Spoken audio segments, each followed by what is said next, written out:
Students, आज के इस वीडियो लेक्चर में हम provisions for issue of debentures as per companies act 2013 cover up करेंगे।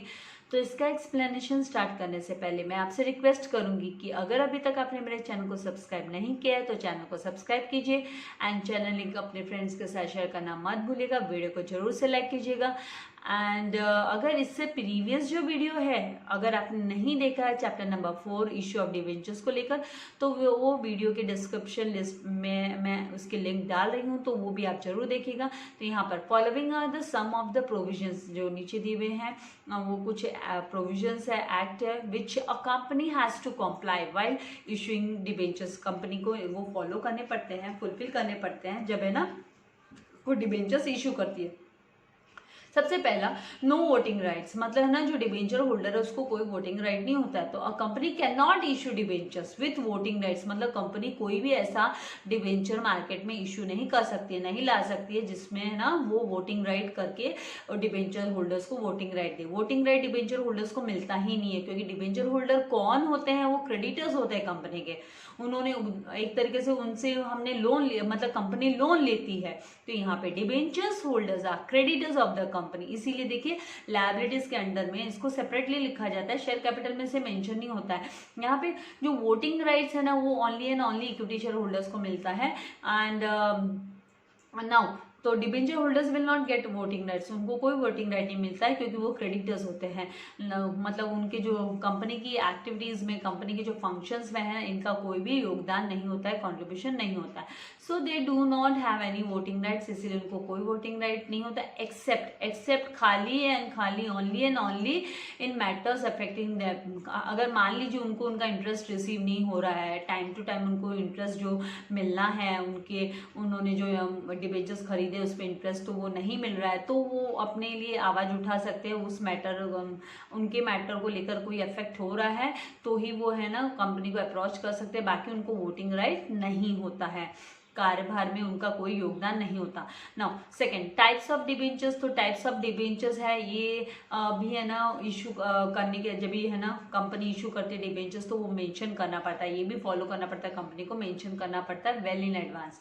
तो a company can issue, company issue कर सकती है जैसे सिक्योर्ड एंड अनसिक्योर्ड डिबेंचर्स। जैसे मैंने आपसे कहा सिक्योर्ड डिबेंचर्स कौन से होते हैं, जिन पे है ना कंपनी क्रिएट करती है चार्ज ऑन इट्स एसेट्स, अपने एसेट्स पे चार्ज क्रिएट करते हैं कि अरे भाई अगर फ्यूचर में मान लीजिए हम आपका रीपेमेंट नहीं कर पाए, रिडीम नहीं कर, आपका पैसा नहीं दे पाए, तो आपके है ना आपने जो इन्वेस्टमेंट किया है कंपनी में, जो कंपनी को आपने एक तरीके से लोन डेप्ट बोले थे, ये लोन जैसे हो गया, आपने जो अमाउंट दिया है वो क्या है, वो है ना आपका सेफ रहेगा, क्योंकि आपको है ना एसेट्स के अगेंस्ट मिल रहे हैं, जो डिबेंचर एसेट्स पे चार्ज मिल रहा है आपको। तो आपका जो है ना डिबेंचर्स है वो सिक्योर्ड है अगेंस्ट आ प्रॉपर्टी एसेट्स, कंपनी के एसेट्स एंड प्रॉपर्टीज के अगेंस्ट वो सिक्योर्ड है। अनसिक्योर्ड में क्या होता है कि कोई भी है ना एसेट्स पे चार्ज नहीं मिलता है। देन एंड फुल्ली और पार्टली, यहाँ पे fully and partly convertible debentures भी कंपनी चाहिए तो वो इशू कर सकती है, लेकिन उसको मेंशन करना पड़ता है कि फुल्ली और पार्टली कन्वर्टेबल डिबेंचर्स है क्या या नॉन कन्वर्टेबल डिबेंचर्स है। तो फर्दर जो है टाइप है डिबेंचर का वो convertible and non convertible in short हम बोल सकते हैं। तो कन्वर्टेबल है क्या नॉन कन्वर्टेबल है ये कंपनी को मेंशन करना पड़ता है। सो टू इशू कन्वर्टेबल डिबेंचर्स, अगर मान लीजिए कंपनी है ना कन्वर्टेबल इशू डिबेंचर्स इशू करना चाहती है, कन्वर्टेबल मतलब वो जिसे है ना जिस डिबेंचर को एक समय के बाद में है ना इक्विटी शेयर्स में कन्वर्ट कर सकते हैं, अगर वो करना चाहती है इशू ऐसे डिबेंचर्स तो फिर है ना कंपनी को एक स्पेशल रेजोल्यूशन बुलानी होती है, उसको मतलब उसे मीटिंग बुलानी होती है, स्पेशल रेजोल्यूशन पास करना होता है। अब जनरल मीटिंग में has to be passed in general meeting बुलाकर अपने सारे मेंबर्स को बुलाती है कंपनी और फिर वहां पर रेजोल्यूशन पास करवा के लेती है कि भाई हाँ हम लोगों को बोर्ड ऑफ डायरेक्टर्स को भाई अथॉरिटी है कि वो कन्वर्टेबल डिबेंचर्स इशू कर सके करके, तो उसमें स्पेशल रेजोल्यूशन में ये पास करवाना पड़ता है उनको। All debentures are redeemable in nature, हाँ बाय नेचर अगर हम बोले तो रिडीमेबल मतलब रीपेमेंट, रिडीमेबल मतलब रीपेमेंट, तो जब उसका टेन्योर पीरियड खत्म हो जाता है तो सारे के सारे डिबेंचर्स का रीपेमेंट तो होना ही होना है। और अगर मान लीजिए उससे पहले अगर कंपनी लिक्विडेट होती है, कंपनी बंद होती है, बंद होने वाली होती है, तो भी उनको उनका रीपेमेंट मिल जाता, उनको उनका डिबेंचर्स का पैसा मिल जाता है। नाउ थर्ड पॉइंट है यहाँ पर payment of interest and redemption, तो इंटरेस्ट जो पेमेंट को लेकर, इंटरेस्ट के पेमेंट को लेकर एंड रिडम्पशन को लेकर, a company shall redeem the debentures, company को है ना रिडीमेबल, हमारे इंडियन उसके हिसाब से रिडीमेबल डिबेंचर्स ही लाने होते हैं कंपनी को, नॉन रिडीमेबल नहीं ला सकती कोई भी कंपनी। तो company shall redeem the debentures and pay interest as per the terms and condition, जो उसने टर्म्स एंड कंडीशंस मेंशन किए हैं इशू के टाइम पे ऑफ द इशू के टाइम पे कि कितना इंटरेस्ट देंगे। मान लीजिए 12% इंटरेस्ट वाला डिबेंचर हुआ, 15% इंटरेस्ट वाला डिबेंचर हुआ, तो कंपनी को 12% मेंटेन रखना पड़ेगा, कंसिस्टेंसी रखनी पड़ेगी। 15% वाला है तो 15% वाली कंसिस्टेंसी रखनी पड़ेगी। तो कंपनी को अकॉर्डिंगली है ना वो पे एज पर द कंडीशन और उसने जो टर्म्स दिए थे इशू के टाइम पे उसके हिसाब से कंपनी को वो फॉलो करना होगा। इवन रिडम्पशन के लिए भी वही बात है, अगर 10 ईयर्स का रिडम्पशन पीरियड है तो 10 ईयर कंप्लीट होते ही कंपनी को रिडीम करना पड़ेगा डिबेंचर्स का मनी डिबेंचर होल्डर को। नाउ जैसे शेयर सर्टिफिकेट होती है वैसे ही ना डिबेंचर सर्टिफिकेट भी होती है। डिबेंचर सर्टिफिकेट पे क्या मेंशन होता है, company has to issue debenture certificate, उसे डिबेंचर सर्टिफिकेट इशू करना ही होता है। इसकी इंडिविजुअल आइडेंटिटी वगैरह होती है, मतलब इसका सेपरेट इसकी एक उसके जो नंबर्स होते हैं डिबेंचर्स के वो एकदम सेपरेट आइडेंटिटी होती है इनकी। तो यहाँ to the debenture holders within 6 month, 6 महीने के अंदर जब है ना अलॉटमेंट हो जाता है डिबेंचर्स का, इसका भी अलॉटमेंट होता है डिबेंचर्स का भी, जैसे है ना शेयर्स का कैसे अलॉटमेंट होता है वैसे ही डिबेंचर्स का भी अलॉटमेंट होता है। तो यहाँ पर है ना अलॉटमेंट डिबेंचर्स को अलॉटमेंट की डेट के 6 महीने बाद है ना ये डिबेंचर सर्टिफिकेट एटलीस्ट है ना 6 महीने के अंदर है ना डिबेंचर सर्टिफिकेट इशू करना कंपल्सरी होता है कंपनी को। मतलब किस किस को डिबेंचर्स मिले हैं उनको वो सर्टिफिकेट मिलनी चाहिए, बिकॉज ये क्या होता है, ये प्रूफ होता है, एक्नॉलेजमेंट होता है एक तरीके से उनके हाथ में कि हाँ हम इतने डिबेंचर्स के यहाँ पर डिबेंचर होल्डर है, पर्टिकुलर कंपनी है ना। क्रिएट डिबेंचर रिडम्पशन रिजर्व क्या होता है, तो क्रिएट डिबेंचर रिडम्पशन रिजर्व मतलब अ कंपनी, कोई भी जो पर्टिकुलर कंपनी है जो डिबेंचर्स इशू करती है हैज़ टू क्रिएट, उनको क्रिएट करना होता है डिबेंचर रिडम्पशन रिजर्व अकाउंट बनाना होता है separate out of the profits, उसका जो कंपनी का प्रॉफिट है उससे उसमें से उसको है ना साइड में रखना होता है available for the payment of dividend, ताकि available for the payment of dividend. तो आउट ऑफ प्रॉफिट जो है ना जो प्रॉफिट बचता है कंपनी का उसमें से कंपनी को जो डिविडेंड के लिए जो अवेलेबल होता है उसमें से ना उसको डिबेंचर रिडम्पशन रिजर्व करके भी अकाउंट ओपन करना होता है, वहाँ पे उसको कुछ सर्टेन उसको रेशियो मेंटेन करना होता है। And this money can be, और ये मनी कैसे कब यूज होगा, तो it can be use only for redemption of debentures. तो जब कंपनी को रिडीम करने होते हैं अपने डिबेंचर्स तो उस समय पर कंपनी उस पैसे को यूटिलाइज कर सकती है, यूज कर सकती है। Now, as per the company's share capital and debentures amendment rules 2019, अभी amendment का मतलब क्या होता है, additional additions made to the rules को एडिशंस में किया जाता है, मतलब जो पुराने रूल को हटाया नहीं जाता है, पुराना रूल एज इट इज रहता है उसके साथ में एडिशंस कर दिया जाता है। कभी भी देखिए लॉ के बुक में से कभी भी है ना कोई भी है ना रूल्स है ना वो कंप्लीटली वहां से रिमूव नहीं किया जाता है। जब कोई नया एक्ट आता है तो उसको अमेंडमेंट करके ही बोला जाता है। तो अमेंडमेंट रूल्स 2019 के हिसाब से MCA has removed debenture redemption reserve requirement for the listed company. उन्होंने लिस्टेड कंपनी के लिए ये जो डिबेंचर रिडम्पशन रिजर्व है उसको मेंटेन करना, उसको मतलब कंपलसरी रिक्वायरमेंट है करके लिस्टेड कंपनीज के लिए उसको हटा दिया गया है, नहीं रखा गया है। NBFCs and housing finance companies के लिए भी इवन उन्होंने इसको रिमूव कर दिया है।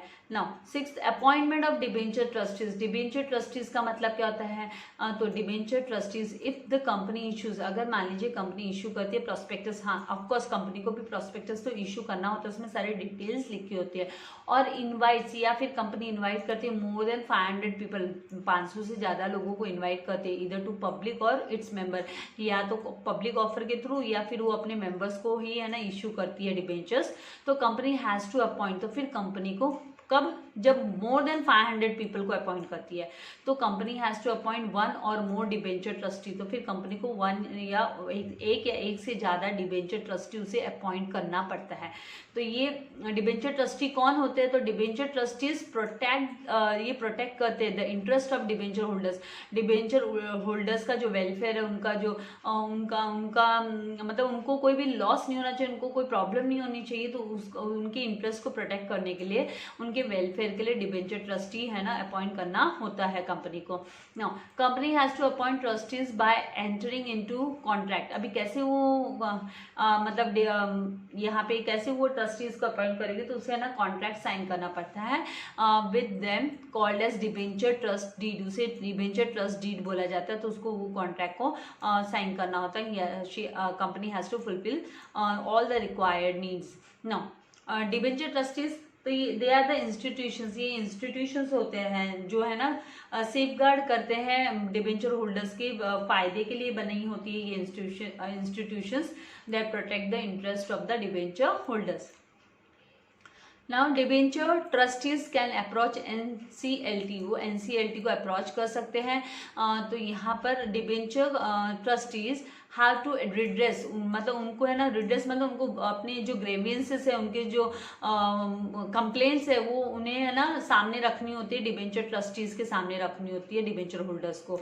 सो debenture trustees have to redress, उनको सॉल्व कौन करेगा? तो डिबेंचर ट्रस्टीज सॉल्व करेंगे उनके जो ग्रेवियंसेस है डिबेंचर होल्डर्स के। So if the company defaults in repaying, मान लीजिए कंपनी है ना पेमेंट नहीं कर रही है, प्रिंसिपल अमाउंट मतलब जो इन्वेस्टमेंट उन्होंने जो डेप्ट कंपनी को दिया है, जो डिबेंचर होल्डर्स ने पैसा दिया है ऑन मैच्योरिटी, अगर मान लीजिए वो है ना डिबेंचर होल्डर को नहीं मिल रहा है, रिडीम नहीं हुआ है, या उनको और डिफॉल्ट्स इन पेइंग इंटरेस्ट, या फिर है ना कंपनी ने उनको इंटरेस्ट नहीं दिया उनके पैसे पे thereon, then the debenture trustees can approach. तो इस केस में जो डिबेंचर ट्रस्टीज वो अप्रोच कर सकते हैं नेशनल, ये जो NCLT मतलब national company law tribunal for redressal के लिए, वो अपने जो अपनी कंप्लेंट्स है, वो अपनी जो रेमेडीज कंपनसेशन के लिए वो वहाँ तक अप्रोच कर सकते हैं, वो अपनी ग्रेवेंसेस यहाँ पे रिकॉर्ड करवा सकते हैं, नोट डाउन करवा सकते हैं, national company law of tribunal यहाँ पर जा सकते हो। जैसे कंज्यूमर फोरम, कैसे आपने उसी में पढ़ा होगा कंज्यूमर फोरम, तो उसी तरीके से यहाँ पर नेशनल कंपनी लॉ ट्रिब्यूनल है जो है ना सेफगार्ड करती है डिबेंचर होल्डर्स के जो भी उनके फेवर, उनके फायदे के लिए, उनके इंटरेस्ट के लिए ये खड़ी होती है। सो NCLT कैन डायरेक्ट और डिफॉल्टिंग कंपनी, तो वो है ना जो डिफॉल्टिंग कंपनी उसको डायरेक्शन देती है टू रीपे मतलब उनको स्ट्रिक्टली बोलते कि you have to repay the principal amount और इंटरेस्ट जो भी ग्रेवेंसेस आती है जिस भी रिगार्ड में। तो यहाँ पर जो NCLT का काम है, नेशनल कंपनी लॉ ट्रिब्यूनल का काम है कि वो उनकी प्रॉब्लम को सॉर्ट आउट करके देती है, कंपेंसेट करवा के देती है, मतलब हम बोल सकते हैं। नाउ इम्पोज रिस्ट्रिक्शंस, तो प्रोविजंस में रिस्ट्रिक्शंस है, तो क्या रिस्ट्रिक्शंस है? तो व्हेन द डिबेंचर ट्रस्टी, जो डिबेंचर ट्रस्टी है, is the opinion that the assets of the company, जो कंपनी के एसेट्स है, आर इनसफिशिएंट, वो इनसफिशिएंट और लाइकली टू बिकम इनसफिशिएंट, या फिर है ना वो हो सकता है कि फ्यूचर में जाकर वो इनसफिशिएंट डिक्लेयर हो जाए to redeem the principal amount of the debentures. तो अगर वो नोटिस करती है, अगर डिबेंचर ट्रस्टी वो नोटिस करते हैं कि हाँ अगर ऐसा हो सकता है, तो वो अप्रोच कर सकते हैं NCLT को। मतलब ऐसा होता है ना कि कंपनी बेवकूफ़ बनाने वाला काम कर रही हो कि हाँ we have created charge on assets करके, लेकिन अगर वो एसेट्स है ना, वो एसेट्स है ना अप टू द मार्क नहीं है, मतलब अगर फ्यूचर में अगर कुछ प्रॉब्लम आती है और वो है ना जो रिडीम करने में इनकैपेबल होते हैं, अगर जो प्रिंसिपल अमाउंट है डिबेंचर होल्डर ने जो इन्वेस्टमेंट किया है उस अमाउंट को रिडीम करने में इनकैपेबल है, तो ये जो डिबेंचर ट्रस्टीज होते हैं ये किसके फेवर में रहते हैं? ये फेवर में रहते हैं डिबेंचर होल्डर के। तो ये है ना अप्रोच कर सकते हैं NCLT को, इन्फॉर्म कर सकते हैं, वहाँ अप्रोच कर सकते हैं। और फिर NCLT जो होता है, NCLT मतलब वापस हम रिपीट करेंगे, नेशनल कंपनी लॉ ट्रिब्यूनल जो होता है, वो कैन ऑर्डर अ कंपनी, वो कंपनी को ऑर्डर कर सकता है to restrict incurring further liabilities, तो वो है ना उनको बोल सकते हैं भाई अभी आप अपने है ना आगे लाइबिलिटीज को इंक्रीज मत करो so as to protect the interest of the debenture holders. तो जो एग्जिस्टिंग डिबेंचर होल्डर्स है कंपनी के, उनके जो फायदे, उनका बेनिफिट, उनको बेनिफिट होना चाहिए, उनका लॉस नहीं होना चाहिए, उनका जो प्रोमिस आपने किए थे वो फुलफिल करने में आप कैपेबल होने चाहिए। इसीलिए आपको है ना मना कर सकते हैं, रिस्ट्रिक्ट कर सकते हैं इनकरिंग द फर्दर लाइबिलिटीज, कि आप फर्दर लाइबिलिटीज रेज नहीं करना है करके कंपनी को ये इंस्ट्रक्शन दे सकती है एनसीएलटी। नाउ 9th वन है प्रोविजंस के अंडर में, 9th जो लास्ट पॉइंट है punishment for contravention of provisions of the companies act. मान लीजिए इफ कंपनी है ना फॉलो नहीं करती है, फेल हो जाती है, वो है ना फॉलो नहीं करती प्रोविजंस जो बनाए गए हैं, जो रूल्स एंड रेगुलेशंस एक्ट के तहत दिए गए, अगर वो कंपनी फॉलो नहीं करती है तो जो यहाँ पे कौन इसके लिए जिम्मेदार होगा, तो जो वहाँ के बोर्ड ऑफ डायरेक्टर्स है, जो अथॉरिटी है, कंपनी के जो ऑफिसर्स है, फिर वो लायबल हो जाते हैं उसको लेकर। तो यहाँ पे if the company fails to comply, अगर कंपनी फेल हो जाती है, फुलफिल नहीं करते with any provisions of the act, तो एक्ट के तहत जो भी प्रोविजंस दिए हैं, रूल्स एंड रेगुलेशंस दिए हैं, अगर कंपनी उसको प्रोवाइड नहीं करती है, फॉलो नहीं करती है, उसके अकॉर्डिंग नहीं जाती है, then the company and its officer, company और उसके जो ऑफिसर्स है shall be liable to pay fine. तो फिर उसको उसके लिए फाइन पे करना पड़ता है उनको, एंड या उनको जेल भी हो सकती है और इम्प्रिजनमेंट, और both as prescribed in the act, या फिर उनको दोनों ही, मतलब उनको फाइन भी भरना पड़ेगा एज वेल एज उन्हें जेल में भी डाल दिया जाता है। सो ये दोनों भी है ना एज पर जो एक्ट के तहत जो प्रिस्क्राइब किया गया एक्ट में जो मेंशन है उसके अकॉर्डिंगली सारा प्रोसीजर होता है। तो यहाँ पर हमने provisions for the companies act 2013 जो है वो कवर अप किया। तो आई होप आपको ये कॉन्सेप्ट क्लियर हो गया, आपको अंडरस्टैंड हुआ है, समझ में आया है। नेक्स्ट वीडियो में मैं आप लोगों के लिए 2014 कंपनी के जो provisions as per the company share capital and debenture rules 2014 है, दैट इज रूल 18 के अंडर में ये सारे पॉइंट्स दिए हुए हैं वो हम कवर अप करेंगे। तो तब तक के लिए आपको अपनी नोट्स प्रिपेयर करना है, कुछ रीडिंग रखनी है, text book reading is must, बहुत बहुत इंपॉर्टेंट है। ऑटोमेटिकली फिर आप है ना आंसर्स लिखने में कैपेबल हो जाते हो। और वीडियो को शेयर करना एंड लाइक करना मत भूलिएगा। और वेरी वेरी वेरी इंपॉर्टेंट, अगर अभी तक चैनल को सब्सक्राइब नहीं किया तो चैनल को सब्सक्राइब कीजिए। Thank you very much, god bless you all dear students.